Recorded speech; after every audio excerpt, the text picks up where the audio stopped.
जय हिंद। कैसे हैं आप सभी? उम्मीद है बढ़िया होंगे। तो चलिए आज की इस क्लास में हम पढ़ने वाले हैं किसी समतल में एक समान से गति, यानी कि कोई समतल है उसमें एक समान गति होगा तो क्या होगा। कक्षा 11th आपका फिजिक्स है और ये आपका चौथा चैप्टर चल रहा है। तो चलिए शुरू करते हैं। तो आप लोग रीडिंग डाल लीजिए, किसी समतल में एक समान गति। चलिए अब हम क्या करते हैं, देखिए इसमें मान लीजिए कि कोई वस्तु, मानेंगे हम कोई वस्तु एक समतल है एक्स वाई में एक समान त्वरण ए से गति कर रही है। यानी कि एक्स वाई प्लेन में, यानी कि समतल में कोई क्या है, एक समान कोई वस्तु है जो एक समान त्वरण से एक समान वो गति कर रहा है। ये हो गया। अर्थात ए का मान जो है नियत है, जो ए का मान है वो क्या नियत है, वो एक समान से गति कर रहा है। और देखिए कह रहा है कुछ समय अंतराल में औसत त्वरण ए बार के बराबर होगा। यानी कि जब कुछ समय बीत जाएगा तब उसका जो मान हो जाएगा औसत, यानी कि उसका जो त्वरण होगा वो ए बार हो जाएगा। तो हम यहाँ से लिख सकते हैं, पहले आपका क्या था, एक समान था तो ए था, कुछ समय बाद वो क्या हो गया, उसका त्वरण बदल गया, ए बार हो गया। तो ए बार बराबर हम लिख सकते हैं ए। अब चलिए आगे बढ़ेंगे। अब मान लेते हैं कि किसी क्षण, यानी कि किसी क्षण समय t बराबर 0 पे, जब समय 0 है तब वस्तु का वेग जो है v0 है। कितना है, वेग को हम दिखाते हैं v0 है। तथा अन्य क्षण जब t बराबर t, अन्य क्षण t पर जब समय कितना हो t हो पर उसका वेग v है, यानी कि 0 से थोड़ा ज़्यादा हो तो उसका वेग कितना है v है। ये हो गया। अब देखिए यहाँ से आपको एक रिलेशन मिलेगा, यानी कि ये क्या कब था, जब आपका वस्तु जो था एक समान त्वरण से गति कर रहा था। तो हमको यहाँ पर वेग कितना मिला v माइनस v0 और समय कितना था t बराबर 0 पर। तो हमको यहाँ से मिल जाएगा v माइनस v0 अपान t, ये मिल गया।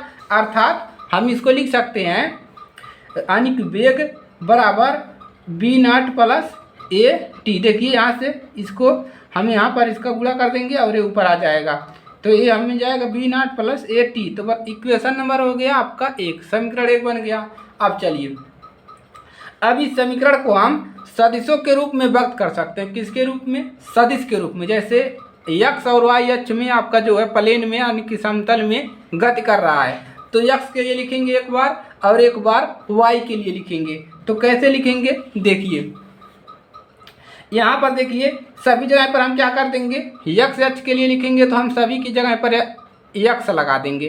तो इसी सूत्र में हम क्या करेंगे, समीकरण एक को सदिश के रूप में व्यक्त कर सकते हैं। तो हम यहाँ पर bx लिख सकते हैं बराबर v0 x कर सकते हैं प्लस ax t, हमने x में लिख दिया। अब हम y में इसी को लिख देंगे by v0 y plus ay t। तो ये समीकरण आपका बन गया दूसरा। इसको इस प्रकार से लिख सकते हो। चलिए आगे बढ़ते हैं। अब क्या हम देखेंगे हैं, अब देखेंगे कि समय के साथ स्थिति सदिश r, माने कि समय के साथ स्थिति सदिश r किस प्रकार बदलता है। अब देखिए r जो है स्थिति सदिश जो स्थित है r, वो किस प्रकार से बदलेगा। अब क्या करेंगे, मान लीजिए अब हम देखेंगे कि जो स्थिति सदिश है वो किस प्रकार से बदलेगा। अब मान लीजिए कि t बराबर 0, यानी कि समय जब 0 है और समय जब कुछ ज़्यादा है, क्षणों पर कणों के स्थित सदिश है, जो स्थित सदिश होगा वो क्रमशः r0 तथा r है। हम इसको क्या मान ले, जब समय आपका t बराबर 0 और t बराबर t पर है तो ये कितना हो जाएगा r0 और तथा r है।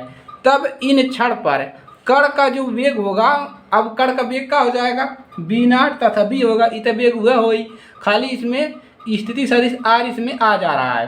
तब समय अंतराल t माइनस 0, जब t माइनस 0 करेंगे तो t मिलेगा और कण का औसत वेग, अब यहाँ से कण का औसत वेग कितना मिलेगा v0 प्लस v बटा में 2 मिल जाएगा।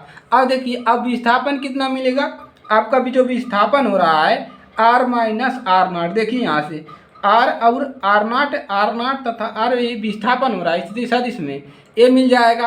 अब हम यहाँ से अर्थात क्या लिख सकते हैं, अर्थात हम यहाँ से लिख सकते हैं, देखिए क्या लिख सकते हैं, स्थिति ये तो स्थित है r माइनस आर नाट, और विस्थापन कितना हो रहा है v plus b naught upon में 2, ये आपका क्या है औसत हो रहा है और इंटू टी हो जाएगा।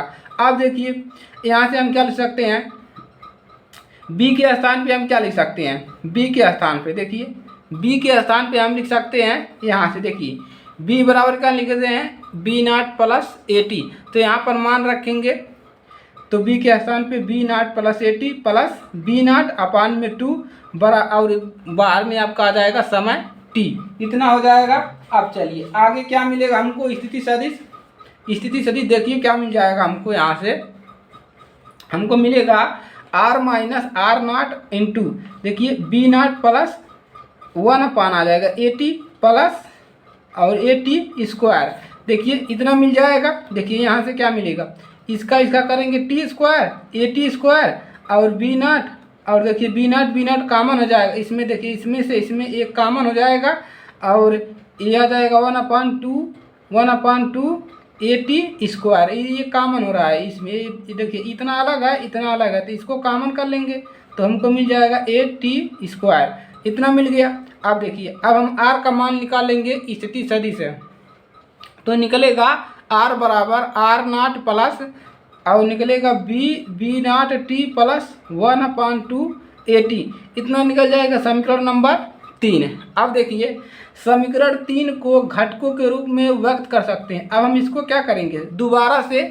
घटकों के रूप में व्यक्त करेंगे। घटक क्या है आपका, एक्स वाई समतल प्लेन है आपका, समतल है, तो उसमें क्या लिख सकते हैं हम, देखिए लिख सकते हैं यहाँ से r को हम x बदल देंगे और r नाट को भी x में बदल देंगे, और यहाँ पर देखिए क्या आ जाएगा, तो x बराबर x नाट प्लस बी नाट एक्स टी प्लस 1/2, ए के स्थान पे x आएगा टी स्क्वायर, और एक मिल जाएगा y के लिए, देखिए क्या मिलेगा y बराबर y नाट प्लस, अब यहाँ पर b है तो b रहेगा b नाट y और t रहेगा प्लस 1/2, ए के स्थान पे y आ जाएगा ए वाई हो जाएगा और टी स्क्वायर, ये समीकरण नंबर हो जाएगा 4।